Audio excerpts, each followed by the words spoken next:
Welcome to the Automotive Diagnostic Podcast. We're going to explore ways to sharpen our diagnostic skills, find learning resources, and hear from experts in the automotive field. Hey, what's going on, automotive world? Welcome to another episode of the Automotive Diagnostic Podcast. My name is Sean Tipping. I'll be your host once again for this week's episode. Joining me on the show this week is Rich Falco. Rich is a mobile technician down in Florida. He's also an instructor for CTI.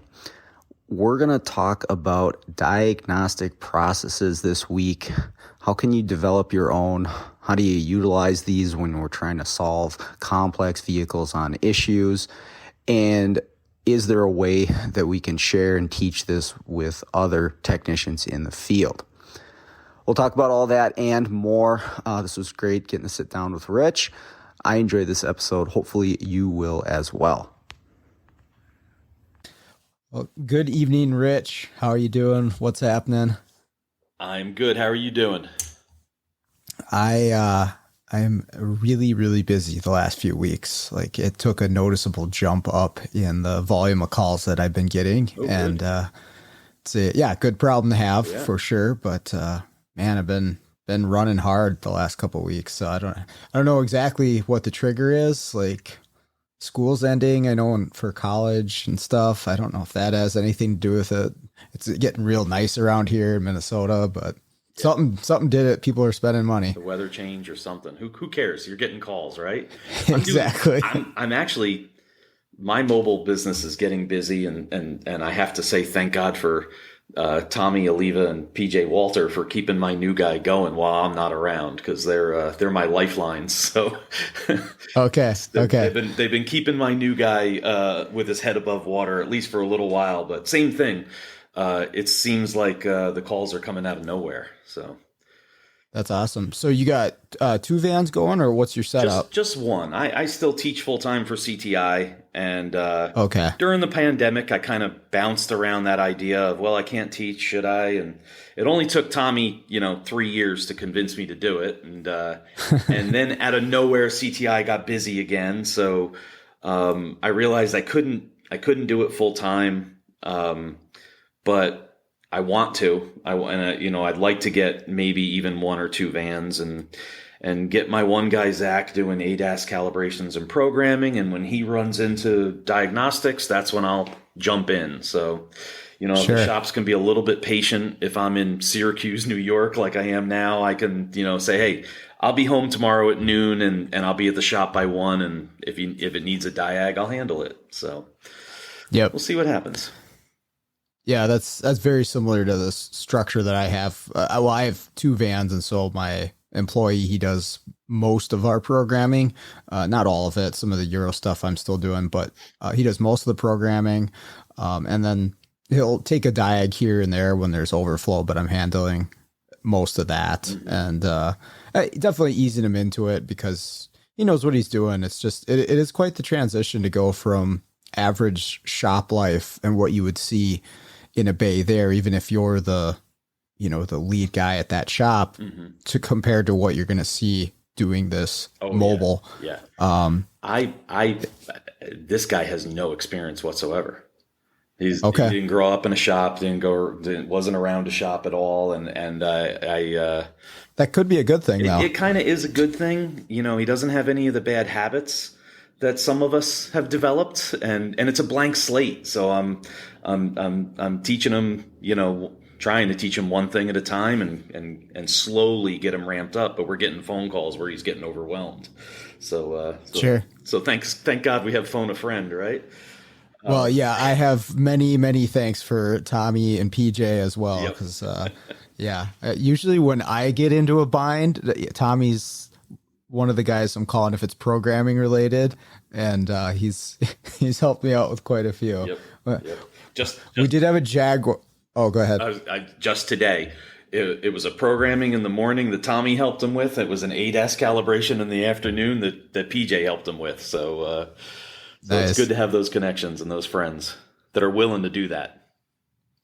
Yeah. Oh, for sure. There are some extremely generous people Yep. In this industry, and I feel very grateful to know a number of them. Me and Tommy were working on a used Jaguar transmission. It was last week at some point, and we were unsuccessful. And I think it was on my end, the computer, the software I was using. But I was gonna pursue it. I was gonna keep going. Like, I get kind of attached to these things sometimes, like I shouldn't. I'm like, I want to finish this car, but the shop elected, oh, we're just going to pull it down and swap out the valve body from the old one. I was like, dang it. I want to see the conclusion of these things, but sometimes when it becomes too big of a hassle, the shop's just like, we'll do something else. It's fine. Our ego gets in the way, because I can look back on when I owned a shop and think of 24 different cars that if I had handed the customer $100 and said go somewhere else, I would have been better off.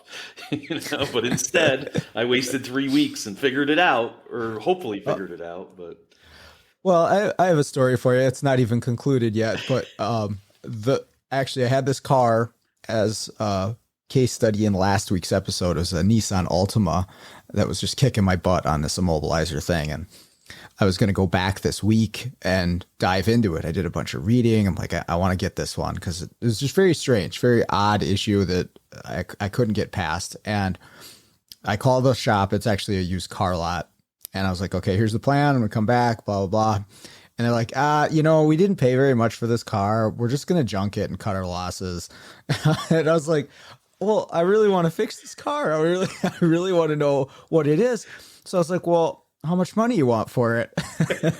so I am soon to be the proud owner of a 2009 Nissan Altima, which I will fix. My condolences.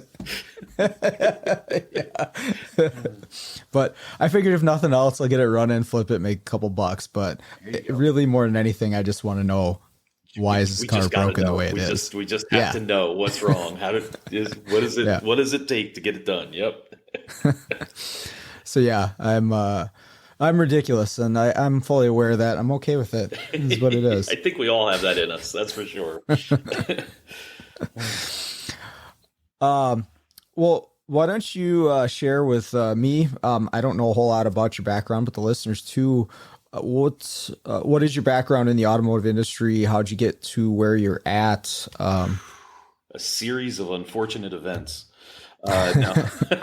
So, my father was an automotive instructor in Wall Township, New Jersey. His whole career was he was, worked in shops and had a shop, but he taught for, I think, 30 or 35 years. So I've been around cars my whole life. And I always liked cars. And I loved tearing stuff apart and putting it back together. And I went to his classes, but I didn't want to be a tech. I started working in a shop when I was 15 years old. And I'll never forget the shop owner going, hey, I know you don't have a driver's license, so if you need to test drive something, just keep it local. And that would never fly these days, but that was right. That was 1985 for you. But I took my father's class. I went to his class. I took vocational school in high school, and I was pretty darn good at it, but I went to school for engineering. And I didn't apply myself and completely flunked out. A lot of things came really easy to me in high school, and then in college they went, "Oh no, you really have to work." And I went, "Oh, I don't want to do that." So, so I floundered a little bit with college, and one of my father's former students had a shop that. I'm going to try to not to make a long story short, but he had a shop that he was waiting to get approval to knock down to build a bank. And he said, if you guys want to rent this and open up a shop, I'll rent it to you dirt cheap. There were lifts, there was a compressor, it was like roll my tools in and ready to go. And, nice. We thought, oh, let's give this a shot. So at How old was I? At 19, I opened up my own shop. Oh, wow. So yeah, I was way too young and spent a couple of years learning the hard way that I didn't know how to run a business, and I was nowhere near the tech that I am today. So I was a typical technician that went, okay, let me open up shop. And it was pretty, after a bumpy start, it was pretty successful. And I had it until about 2004. And Okay. while I owned the shop, I bought a rental car business. I had rental cars. And the rental car business was significantly easier than the auto repair business. And that's where my energy went to. Okay. The shop was up in Belmar, New Jersey, at the Jersey Shore, not the MTV Jersey Shore, but The real one. yeah, the real one. And things were pretty good. And then 9/11 really hit the economy, especially for the car rental business, bad, and things got stressful, and I got burnt out.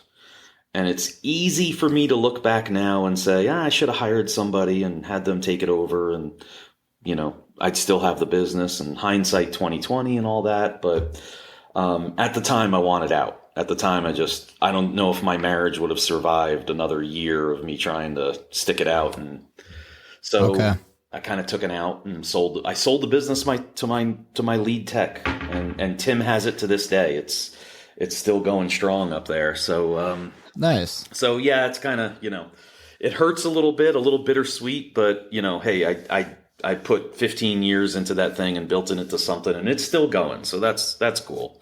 Yeah, that is cool. But I had a good friend who was living in Florida and working outside of the automotive industry. And I thought, well, you know what?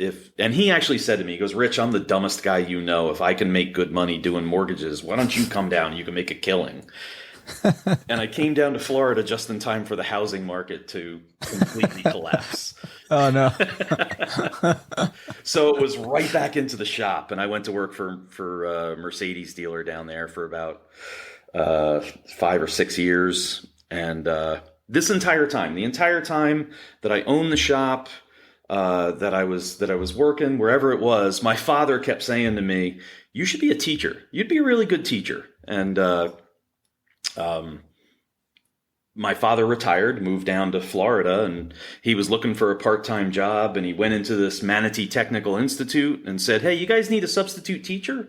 And they said, "No, we need somebody full-time." And my father went, "I know just the guy." So the next day I went down there and they hired me on the spot. And I taught the high school program because no one else wanted to touch the high schoolers. Okay. But I loved it. I didn't realize I wanted to be a teacher until I got the chance to do that. And it was awesome. It was absolutely awesome. But Manatee County was broke at the time and they couldn't give me a contract. And I realized maybe I don't have a future here. And I mentioned to my CTI instructor, because CTI taught there at night, the typical, come in, have some bad pizza and listen to a class. Yep. I mentioned to Steve Evanoff, who was the CTI instructor down there in Bradenton, Florida. I was like, this would be cool. I'd like to do this. And the next day he said, "Come on aboard. Let's go. Let's see what you got." And that was 9 years ago. I've been teaching for CTI ever since. So that's been the past 9 years is teaching for CTI. And during the pandemic, I've always kind of done a little bit of mobile, but it was mostly for the guys that came to my classes and just to keep my hands in it. I didn't want to be that instructor that you're sitting in a class going, "This guy hasn't touched a car since '74," So, yeah, and you could tell. So it was a hobby to keep my hands in it, but the pandemic kind of changed things, and I, towards the end of it, Tommy convinced me to, you need to go for it. You should do this, and I've been kind of dabbling in mobile and until still teaching for CTI ever since. So we'll see which one wins. Yeah, that happened to me with teaching in mobile, and the mobile was a winner. Although I will say it was a long, drawn out process to come to that conclusion, and I mean, it really could have went either way. Yeah. I think had my life situation been slightly different than what it is, I would have went teaching, but Same with me. Yeah. it just, the planets align the way they do. And, Yep. yeah, so it's been a calendar year since I went full time and stopped teaching at the college. Cause I was there for 5 years for the auto program. And I mean, like you say, yeah, I really did enjoy teaching and working with the students, and that part of it specifically was the best part. Yeah. Like there's a lot of other stuff when you're at a college behind the scenes and administration and committees and paperwork and all kinds of stuff that I didn't really love about it. And sitting behind a desk, not really my thing, but you got to do that. Grading. But the students, like actually interacting with the students, seeing them grow, working through challenges, not only with them, but, the students themselves can be challenging. It really is rewarding at the end of the day or at the end of the year. Cause I was with them, for 2 full semesters, before they graduated. So it was really cool experience. And I very well could go back to that, someday. Yeah. But, Me too. I think, full steam on the mobile for now. yeah, that's my long-term retirement plan, is to go back to teaching. And all the instructors there were a bit of that typical kind of burnt out retired tech that they just didn't want to deal with the high school kids. They're like, I don't want to touch that. So they thought they were throwing a punishment at me being the new guy, and I just realized that if you told them what you expected of them and treated them right, you didn't have to be their best friend, but you didn't have to be their enemy either, and you gave them information, they just soaked it up. I mean, the greatest thing in the world was watching that switch go in their head, like that aha moment of, oh my God, I understand what that means now. I know what you mean when you say, voltage drop, or, just using a test light, or the most simplest of things, figuring out what a blown fuse means. It was just a cool thing to see that process go on in their head. Yeah. I suppose at that level, there's a lot of them where that's their very first introduction to doing anything on a car, maybe even anything with tooling. Yeah. So, the here's a little bit of a funny story. The first year that they tried to get a high school program going, and this was the year that they hired me, they couldn't get anybody from the local schools. No one really knew the program or anything. So there was for lack of a better term, juvenile delinquent program. These were kids that were given the choice of, you could go to jail for whatever it is you did, or you could go and learn auto mechanics. And there were 12 students, and 4 of them chose jail. So I had 8 very, very troubled students in my first year. And I'm not taking any credit for this, but a couple of them, ended up in the military and turned their life around, or doing awesome. And a couple are working in shop and doing pretty good. And I had a waiting list for my class after the first semester. They apparently they liked me. So word spread that Falco was pretty good.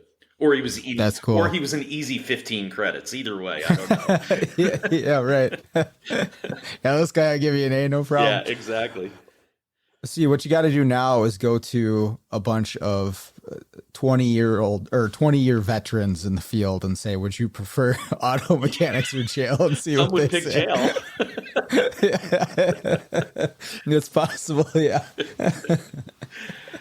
There's been a couple of days where I'm, deep into a car going, yeah, I'd rather be in jail right now.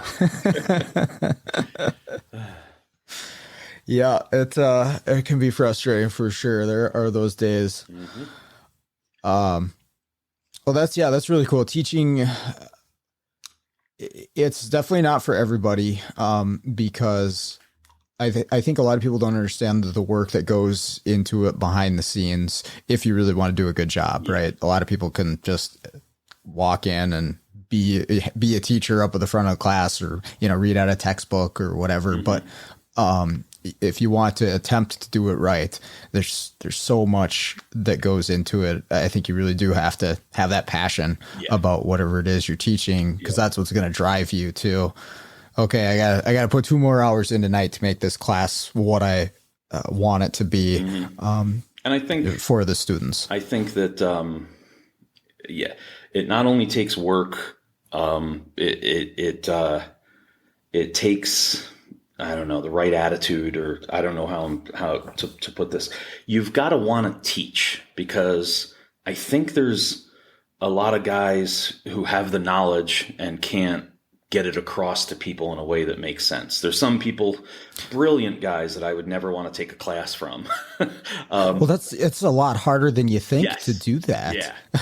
To actually have a learning moment.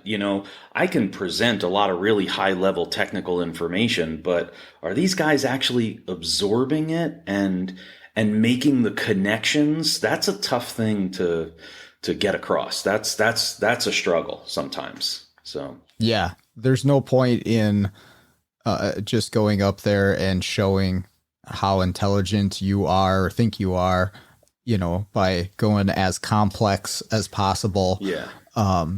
It doesn't serve the students. Maybe a couple, depending on the scenario, but for the most part, it's going over everybody's head. And even if they're impressed or whatever, it's not going to necessarily help them. No.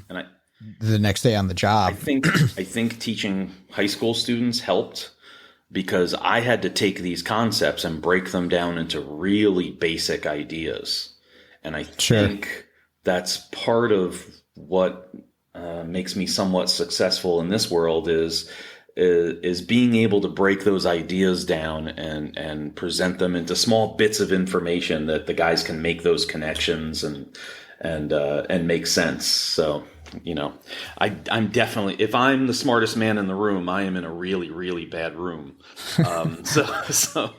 Well, I have an advantage when it comes to explaining something simply, because in order for me to understand something, I have to I got to break this down to the simplest possible level. In all honesty, I've always been that way. I got to sit down and break this down into smaller sections to try to digest it. And that does help when you're trying to explain to somebody else. It's let's get this down to, let's cut out the fluff and get this down to the most basic level. How do I explain it? They say you teach the way you like, to be taught. And my father did a really, really good job of getting us ready for the real world. I didn't learn, not that we had canned communication in 1984, but I didn't learn scoping in class. I learned basics of the battery and charging system and tires and brakes. And he just broke it down into, this is what you need to survive in this world to start. And then you can go from there. And, I, at least in the Monmouth County area of New Jersey, every job I ever applied for, they looked at my name and they went, Richard Falco Jr., are we related to that teacher? And I went, yeah. And they went, when can you start? It was just, they knew his students were good, so they assumed, well, his son must be even better. And boy, was he wrong. But What level did he teach at? Was it for high school industry? He was high school. Okay. It was vocational school. So my junior and senior year, half a day was at the class. So I was there for 4 hours, 3 or 4 hours a day, every day. So okay. It was cool because with that amount of time, he could do a lecture and then you did hands-on. And, nice. You got the theory and then you put your hands on it and it really kind of stuck. And he had a good process. And if anybody likes the way I teach, it's totally because of what he taught me or how he taught me. So works pretty That's good. Awesome. Cool. Well, you had reached out to me a little while ago about a episode that I had on with a couple case studies. There was a Prius with some electrical issues and then, or high voltage issues, I should say. And then a Equinox that wouldn't start or start stall scenario. And I'm all down to get into this. Do you want to explain what your thoughts were on that? Sure. So, I'm busy with CTI and the mobile business and all that. And it seems like the only time I get to listen to podcasts is when I'm driving, going from one city to the next for CTI or traveling or whatever it was. So I had a good long drive, and I listened to Matt Fanslow and Keith Perkins' podcast, and then went from that one right into yours. And, they talked a lot about diagnostics, and they made a lot of really good points. And then with that information fresh in my head, I'm listening to your podcast about these 2 case studies. And I wish I had a pen and paper. I would have actually sat down and taken notes, because there were so many points in both of those case studies that I went, this highlights exactly what I'm talking about or what I'm trying to get across in one class or another. And okay. So no spoilers in case anybody hasn't listened to that other podcast, but it starts off with, is it an equinox or a terrain? Yeah, it was an equinox with the 2.4. With the 2.4 with a problem, with multiple problems. And for most of us, we've seen plenty of 2.4 liters with timing issues and with other issues. And what was funny to me was you said, you got to follow your process. I'm following my process. And if it was a drinking game and I chose process, I would have been hammered really, really quick, because you said process a lot. But the point there was, or the takeaway that I had from that was, you were familiar with the system. You were familiar with that car. You knew that it sounded like it was out of time. And then when you came back, you knew this sounded like this. And every step you took made sense to me. That I went, okay, the process he followed is probably the process I would have followed. And honestly, you found the problem almost by accident. Right? Yeah, definitely. I mean, but it was a logical process, because you knew that system that led you to the eventual diagnosis, because you knew the system.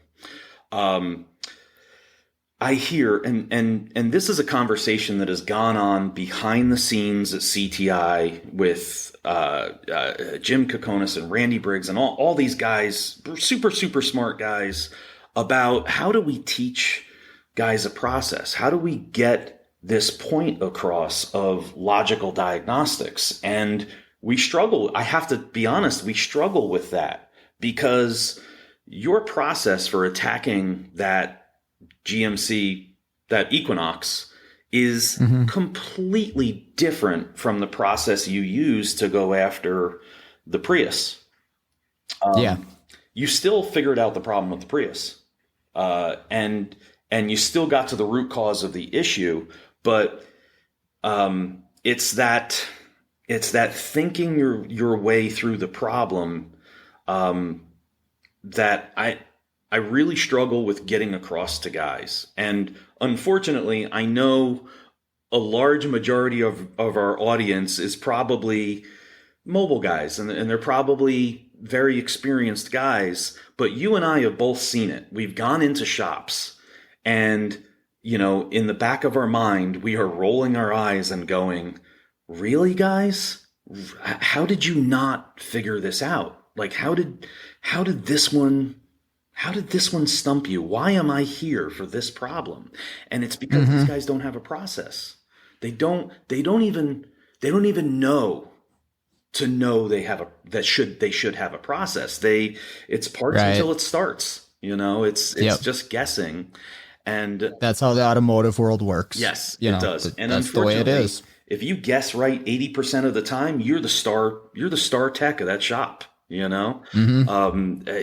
not a whole lot of testing going on there.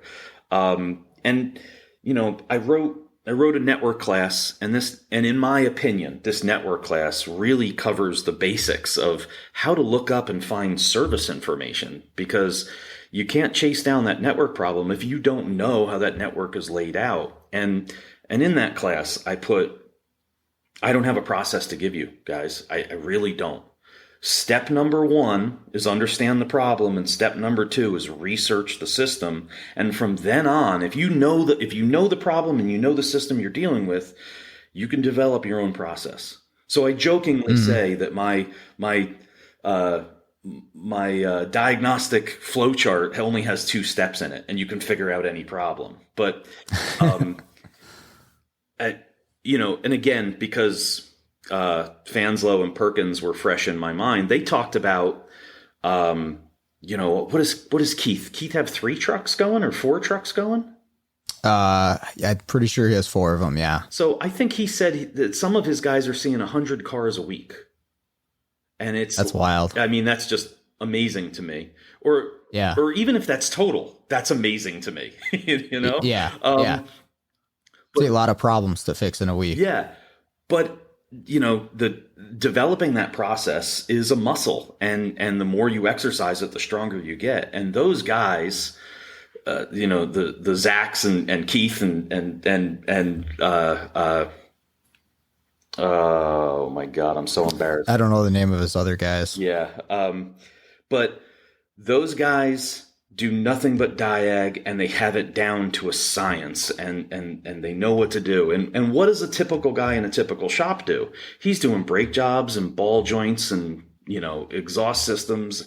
And then once a week he gets a bulb out where he threw a bulb in it and that didn't fix it, and he's stumped. Or he gets a misfire that a coil didn't fix the problem, and he doesn't know where to go from there. And he just doesn't know to have a process.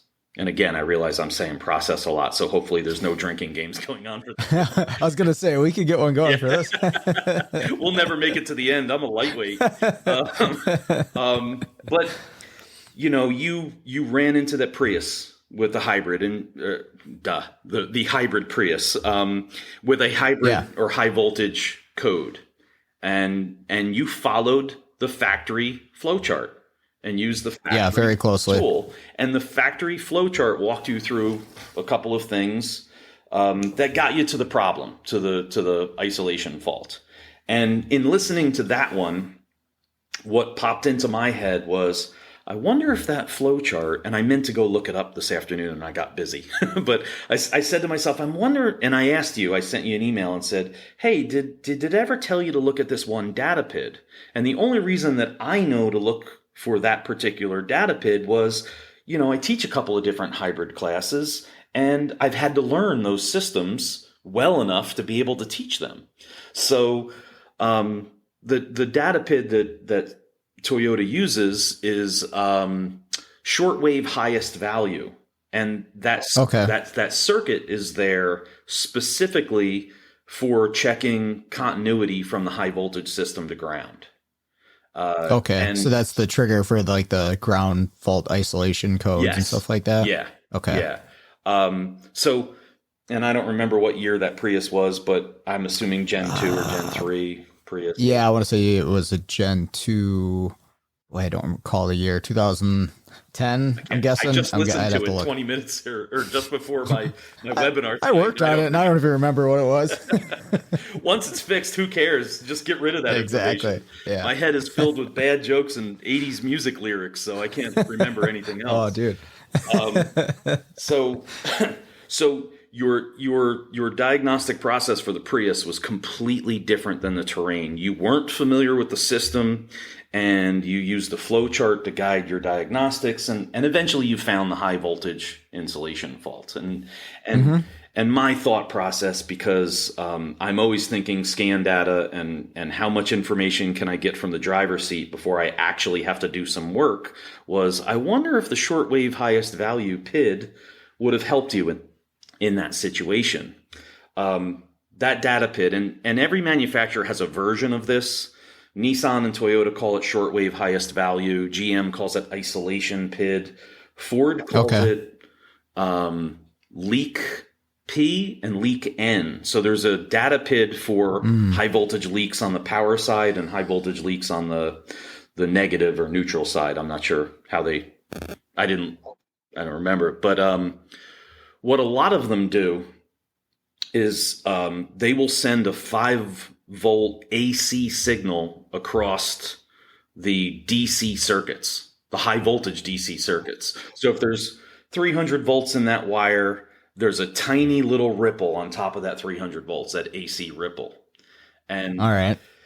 I'm going to butcher this. So there's a Toyota engineer out there named Jason Verdon who explained this to me, and I'm going to screw it up. But a DC voltage cannot travel through a capacitor, but AC voltage can. Technically, sure. It can. So okay. They send this AC voltage out of the high voltage computer across to all of the high voltage lines through a capacitor, so that DC voltage can't travel back through that system. And gotcha. If there's ever a short to ground or an insulation failure within the system, the amplitude of the signal changes. So if you look at the data PID, 4 volts or higher is usually good because the amplitude of the AC signal is very strong. But as that circuit gets pulled down to ground, the amplitude of the signal, the total voltage starts to drop. And gotcha.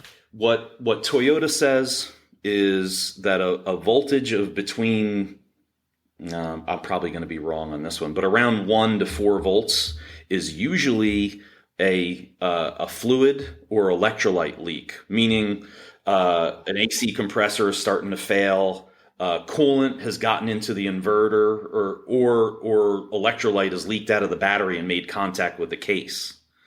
And if that voltage PID goes to 0, then you have a dead short. Gotcha. And so you can kind of gauge on the nature of the fault based on the value. Yeah. Now, that AC signal goes out throughout the entire whole high voltage system, so you can't tell where the problem is. But maybe you have an idea of what. Yeah, certain systems can give you, with those subcodes that you ran into, can give you locations or a general idea. And what some guys, and I ran into a Prius just like yours, where the motor was dead shorted. I didn't use my Megger. I used that shortwave value because I saw it at 0, and I went, "Oh, there's a dead short in the system somewhere." And I unplugged MG1, and the short was still there. And then I unplugged MG2 from the inverter, cycled the key, and suddenly shortwave came up. And I went, nice. Oh, it's a short in MG2. Now I did grab the Megger just to confirm what I already knew, but right. No, that's extremely useful information. Have you? I was thinking what you were talking about with the AC voltage going across capacitance. Have you ever had it with your scope where you've had it for a inductive crank sensor, where the voltage can go through the scope, and depending on what you're doing or the vehicle you're doing, it can cause some weird issues. Oh yeah. I think it's on the Fords. If you go across in the wrong setup, you'll short out the crank sensor. And what was the other one? Oh, I think I fixed it by having multiple leads connected, and there was an open on the ground side of a crank sensor, but then I fixed it by hooking up my scope in the way that I did, and it was really confusing. But yeah, so that's interesting. But yeah, that data PID, that is stuff like that is huge. You see all these numbers in the scan tool, you see all these values, and what's that mean? I don't know what this is. What's good? I don't even know what it refers to. Yeah, I've gotten in the habit, because I'm always in a rental car every week, of bringing a scan tool with me. Even just like a little OBD dongle, an ELM 327 or something like that. I have the topped on one I've been playing around with. And there's been more than once where there's an entire page of data PIDs where I'm looking at that and going, I have no idea what that stuff is. I'll screen cap it, or I'll save it on my phone or my tablet, and I'll go look it up. And, you start realizing, oh, wow, there's some there's some cool data PIDs out there. That is stuff that I would really like to know. And that's why I always say to guys in all of my classes, I don't care what the class is about. It could be a basic electrical class, and I'll squeeze scan data in there somehow. Hook up your scan tool and look at data on every car you can, because you just don't know the level and volume of information that's out there that you can get from the driver's seat that might right. really help you one day, So yeah, it's one of those things where I've talked to some guys that got into like using CAN sniffers to decode messages on the bus and stuff like that, but I think we all take for granted what our scan tool is doing. Yes. Just transferring all this massive amount of data into these numbers, Yep. Easy for us to read and understand. It actually is a really cool a device that would just pull out and, hey, what's going on this vehicle and this module. You know as well as I do that the average shop has spent a ridiculous amount of money on a scan tool. I won't say brands, and they use it as a code reader. Mm-hmm. Code, and off they go to Google or Identifix or wherever, and they're just leaving so much money on the table with what that tool can do and what it can provide to them. And it's and if you utilize service information, I'm sure a lot of people are aware of it, but if you're not, you can go into service information, and most manufacturers are going to give you a list of the data PIDs, and certain ones will give you known good values or explain it a little bit more in depth. Or, I mean, if it's like Nissan where everything's abbreviated, you need it because I don't know what, IVDRB means. Yes, like, yeah. Oh, that's the trunk is closed. Okay, cool. And it has nothing to do with the letters either. It's always off the wall. But yeah, I mean, Toyota gives you, here's how it displays on the tester. This is what it is. Here's the normal range. And lately, they've been giving you, oh yeah, we tested a real world car, and here's the value on a known good car at idle at 2,000 RPMs or whatever it is. And it's like, man, if you have that information at your fingertips that you know how to bring up, and it's amazing, Toyota has a data PID for how dirty the PCM thinks the throttle is. I mean, that's they have a data PID for how much airflow it takes to keep the car running. And if you look at that data PID, they will tell you when you turn the air conditioning on, here's how much the airflow should increase. When you turn the headlights on, here's how much the airflow should increase.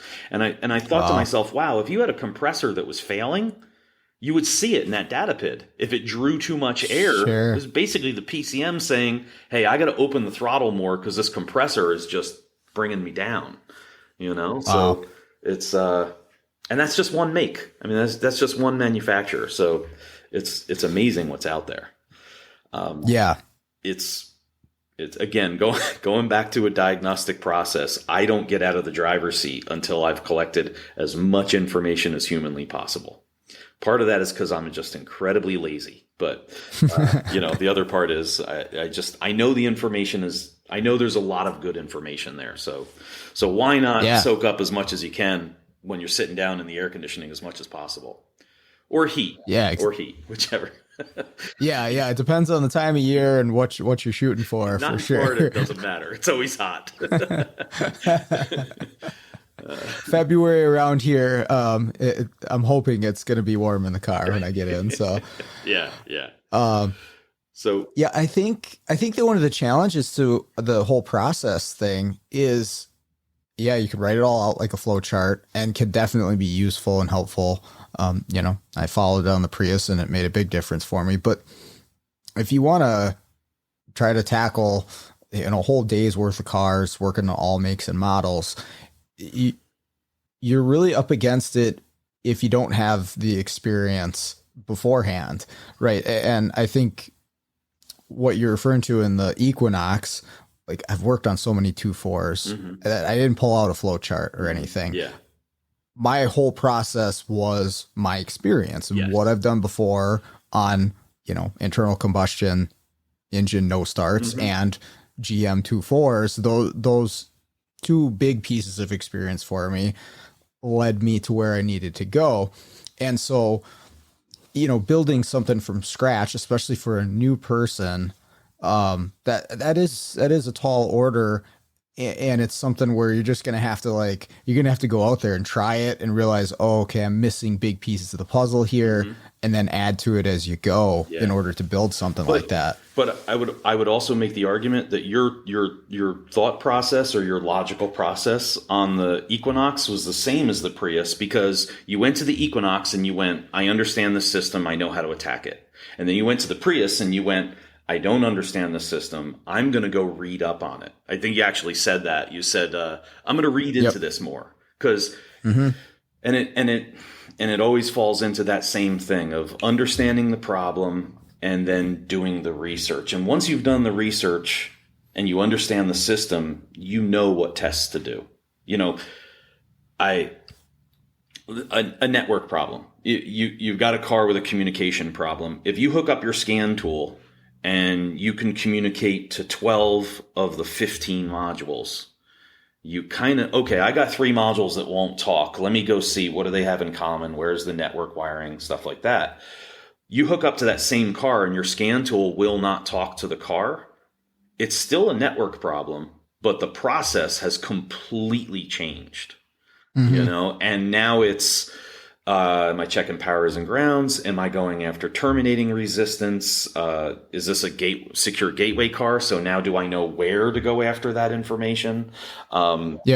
It falls back into, okay, now I need to do that research. And I don't mean to pick on anybody. I know there's a ton of great instructors that present these diagnostic process classes. And my complaint is some of them will go, oh, factory flowcharts are a waste of time and they're not worth looking at. And you brought up the greatest point in yours was, look at the factory flowchart and read the entire thing, because you got to the end of the flowchart and went, oh, it's telling me to do this, and look in scan data or whatever it was. And if I had just followed it step A to step Z, I would have done a bunch of unnecessary testing, but there was good information in that flowchart, Yeah. And some of these guys will say, "Don't follow the factory flowchart. Here's my 10 steps for diagnosing any problem." And it's like, wait a minute, that's just your flowchart. All you've done is taken the factory flowchart away and put your own there. And that's why I say my flowchart is understand the problem and then do your research, because then you know what testing to do. And I don't. Sure. I honestly and Randy and myself were talking about this at the research center last week. The toughest thing in the world is figuring out, how do we get a group of guys, maybe new guys at a Firestone or a Goodyear or AAA, or even guys that have been in this industry for a while that want to get a little bit better and want to step up to that diag position. How do you teach that process to guys that don't even know they need that process? Which I'm probably repeating myself here, but I don't know how to get that. I don't know how to get that out to the masses. Yeah, that is a tough one for sure. And like you were saying, we see it a lot going out doing mobile and seeing guys that are just, hey, well, it's hang parts until it's fixed. I had somebody literally say to me today, he's like, I'm out of parts to replace. Can you please come help? I mean, that's how the world for them works. Yeah. And so I guess my question would be is, what incentive, can we offer or show to those types of people that would encourage them to say, oh, okay, maybe I do want to really take this on and put some effort into it? Because you put some effort into it. It's not just reading a piece of paper and a flowchart. You gotta work at it. Yeah. I don't know if there's an incentive, to be honest with you, because the Parts Until It Starts crew has an average RO that's significantly better than anything I've ever had. I was in a shop and I found a bad ground. It was probably there for 20 minutes. Found the bad ground, even fixed it for him. Clean the connection, put it on, car started, problem solved. they called me the next day for a different car. So I show up, I'm in the waiting room, and it took me a second. I'm listening to the service writer talk to a customer, and it took me a second to realize this is the customer for the car I picked that I fixed yesterday. I charged them $175 to find a bad ground. Okay, cool. No big deal. And he's going through, well, you know, you had a bad ignition coil. And when that ignition coil went bad, it took out the PCM. And when the PCM shorted out, the fuel injectors died. And you know, we've got 4 or 5 hours into this car and that customer is paying for a coil, a PCM, and injectors that it didn't need. And you know what she said to them? You guys are amazing. That's incredible that you figured that out. And she happily wrote the check or swiped the credit card and off she went. Those guys could care less about what they paid me. They just made a killing off of that car, you know? So I don't know. That happens a lot. And, it definitely makes you think twice. You know, I've had the discussion with other people too. Like, you know, are we propping, you know, certain, ways of operating the industry up, when, maybe we shouldn't be, but, it's tough. I try not to get too involved with that at my shops. I owe Bob Hype an apology he doesn't even know about, because he said it years ago. He said, it's not my job to elevate and teach these shops. I am here to fix a problem, and I'm going to fix the problem, and I'm going to get paid for it, and I'm going to go on my way. And 5 years ago, when I heard that, I went, oh, come on, man. That's not helping the industry. And you know, trained by techs, and we all want to, rising sea, or whatever it is, raises all ships and all that. And now I'm in the real world, and I'm walking out of these shops going, these guys have no business to be in business. And I said it out loud to myself, sitting in my van, writing up an invoice. I owe Bob an apology, because he's kind of right. You know, as much as I want to help this industry and I want everybody to succeed, God, I can't fight the reality that he's kind of right. That you know, maybe we are propping up some bad shops, and I don't know, maybe that's our job. You know, if we're the guy who can diag what nobody else can, then I guess we should get paid for it and move on. I mean, it's interesting to think of, like, outside of the automotive world. If you look at a business, right, you're going to hire a lot of specialists to do things like phone systems or electrical or IT or whatever. And, you know, stuff that's integral to how your business runs. And then you do your thing, like maybe you sell insurance or something, you know, right? That's your specialty, and you're hiring other people to come in and make sure your business operates the way it needs to.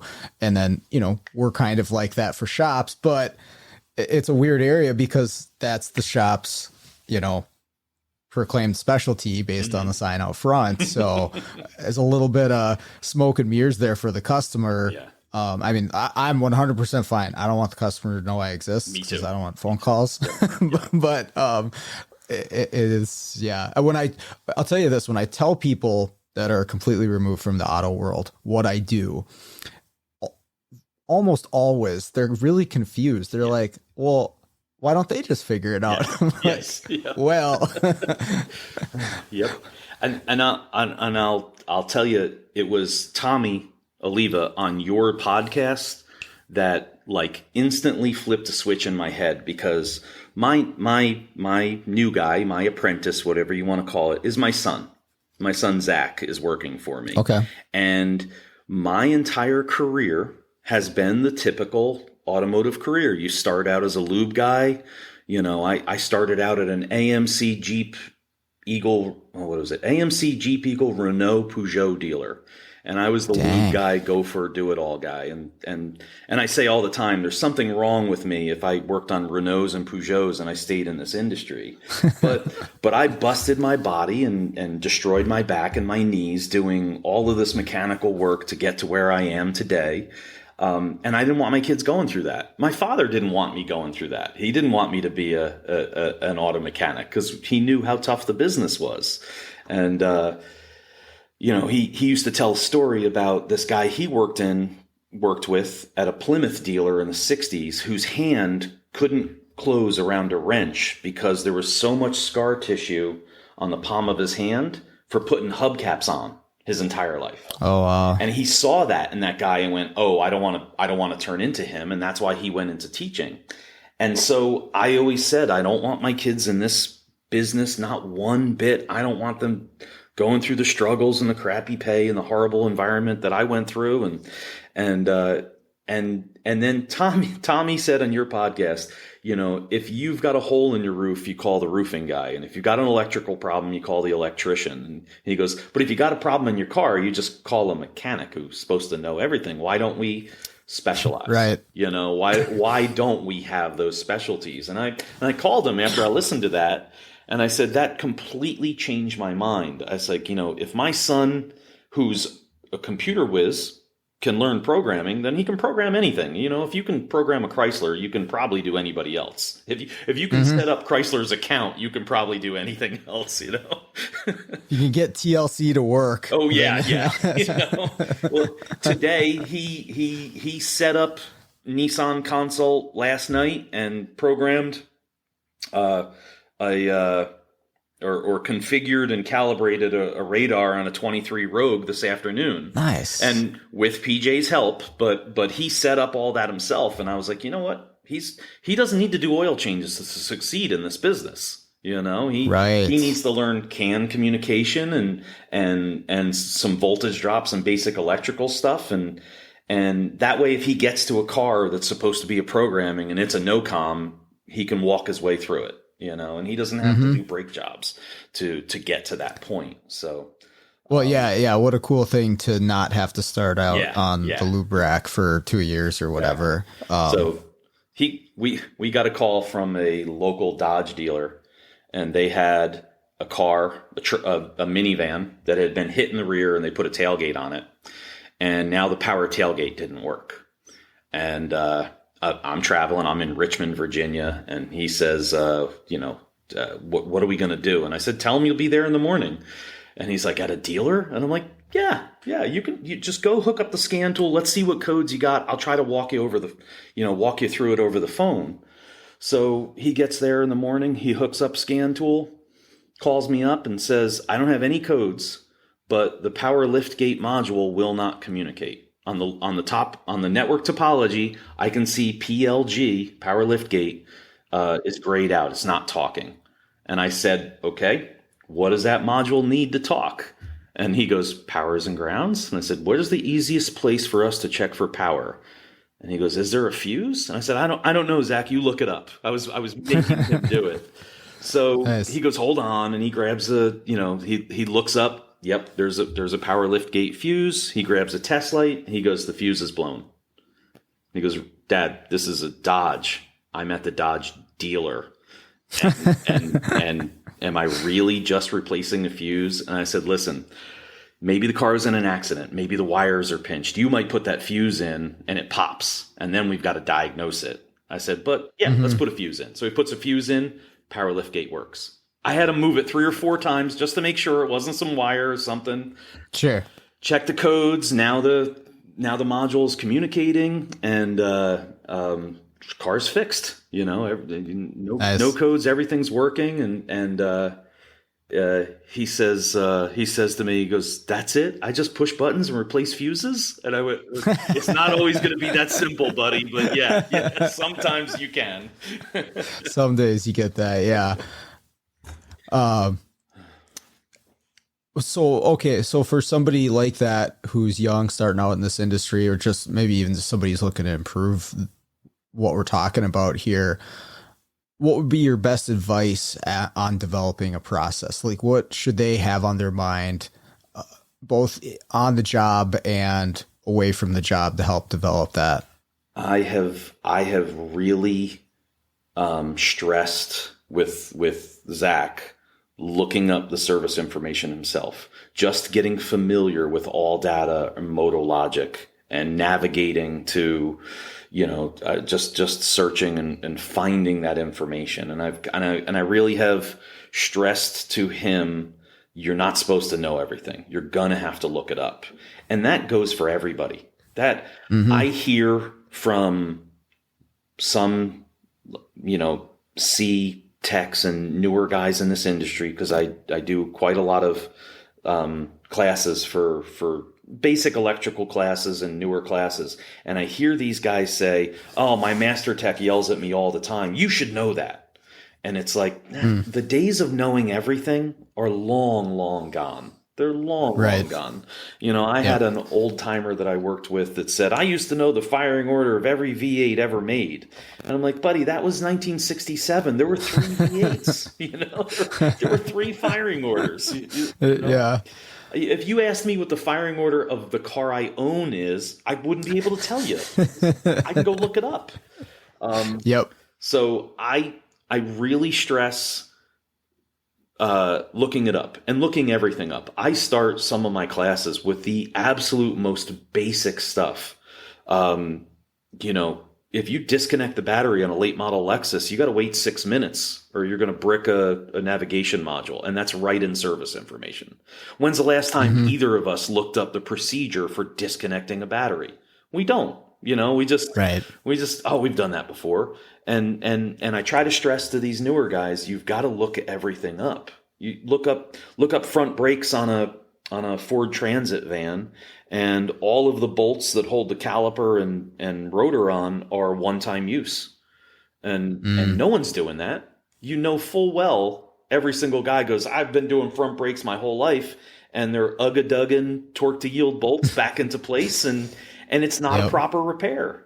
So I stress looking up service information, because the more you look it up, the more comfortable you get with looking up, the more you learn the systems. I'm no smarter than you. I just happen to have been exposed to that shortwave data PID. It's in one of our classes, and that made me wonder about it.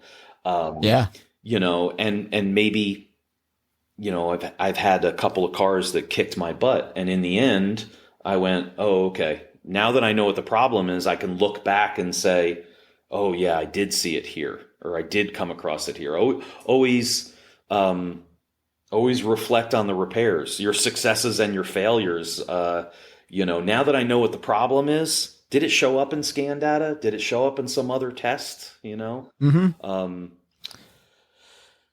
Well, and even something you've done a bunch of times, and maybe you never have looked at the service information because you're like, well, I figured this out. I know how this works. I mean, sometimes it can really save you some time.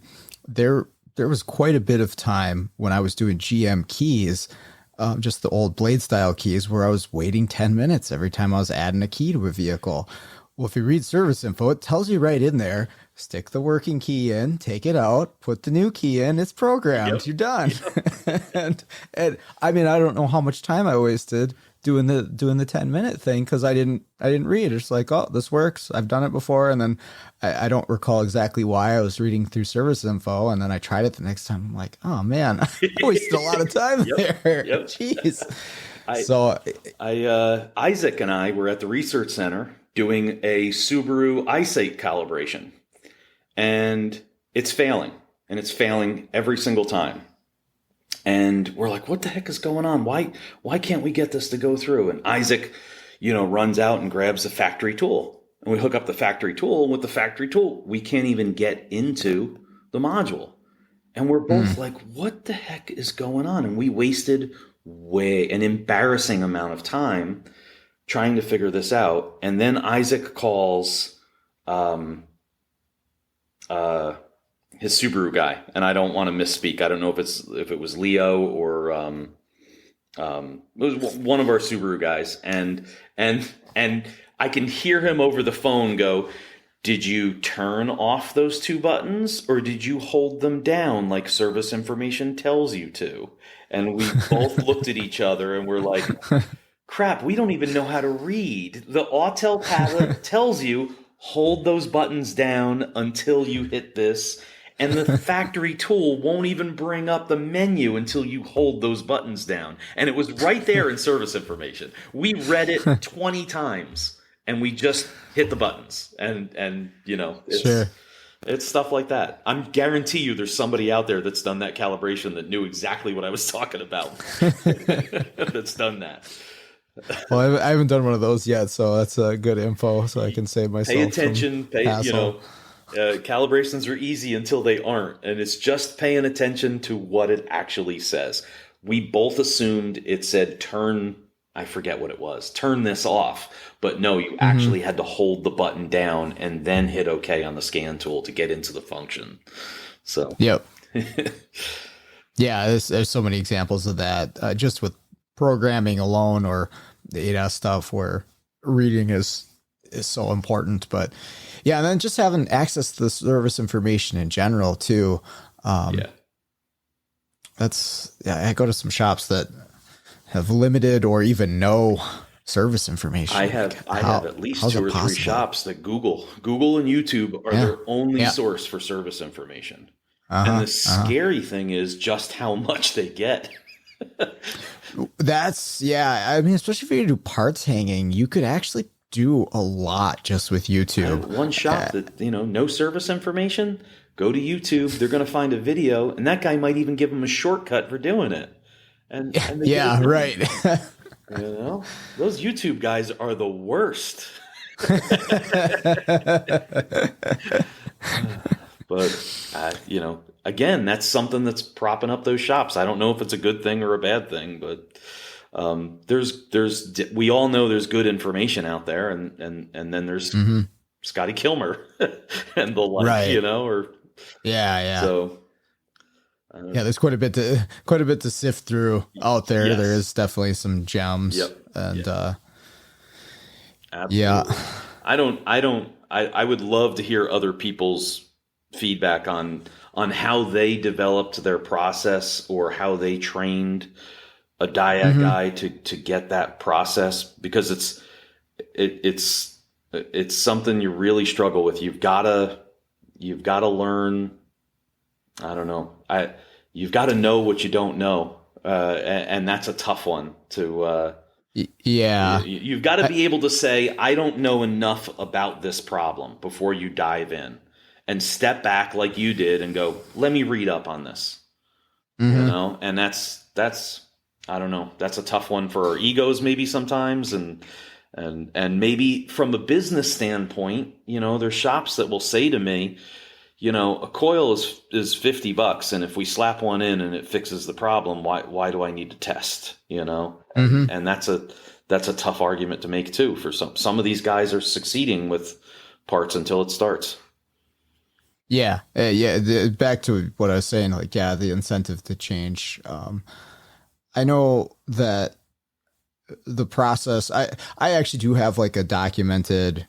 Here's a diagnostic process that I try to follow personally. Okay. And one of those steps in there is understand how the component or system you're trying to fix or figure out works. Don't move on past this point unless you can say, yes, I understand how this works. Yeah. And so, having that just self-recognition that, okay, hey, I don't get this. I don't understand how this works. I don't know the components involved. I had a Volkswagen hybrid today that was overheating, and it had a vacuum line going into the water pump, like a mechanical water pump on the front of the engine. And I was like, I don't know what that's for. I have no clue how this, the whole system was a little new to me, but I had to sit back and read, and okay, it's a solenoid and it turns on and off the shroud and the pump to regulate cooling flow. But you just gotta be like, yeah, I don't know what this does. I better sit down and read or try to figure out exactly how this works before I go on to the rest of my process. And it's a good kind of all around piece of advice, because you can apply that to anything, programming or ADAS or obviously diagnosing. But if you don't have that part of it, okay, let's figure out why and see if we can correct it. And sometimes you can't in the moment. I have cars where I'm like, I got to go home. I got to go, spend some focused time trying to get my head wrapped around this vehicle or this system before I'm going to move on. Yep. I guarantee you, we've all fixed a car on the drive home. We're driving away from the car, and suddenly you go, oh, I know what it is. I check that. Oh, crap. Yeah. Well, what I think's funny is I think after you do this for a long period of time, like you're making a call on a car and there's just something telling you like that's not right. That's not it. And it's surprising how accurate that feeling is. Mm-hmm. And I obviously try to listen to it as much as I can, but every once in a while I find myself in this situation like, something that just doesn't feel right. There's something missing here. I'm missing something here. I shouldn't be calling this component, you know? Yep. I've caught myself with training my guy, over testing a little bit because I want him to see as much as possible. But sometimes I'm 45 minutes into a teaching process of trying to get him to, okay, this is the scope and this is this and this. And then it hits me. In my attempts to show him all the testing possible, I skipped over the most basic of steps. And that's right where the problem, that if I had done step number 1, I wouldn't have had to done any of this other stuff, and it's like, oh crap, I missed the most obvious thing in the world. And now Zach is listening to me go, I'm such an idiot. I'm so stupid. It's right there. Yeah, well, I say that on a regular basis. So. Okay, good. I'm not alone. You say that about me on a regular basis? That Rich.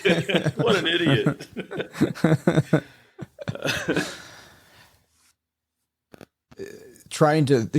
Here's what I do. At the end of the day, I document anything new that I run into.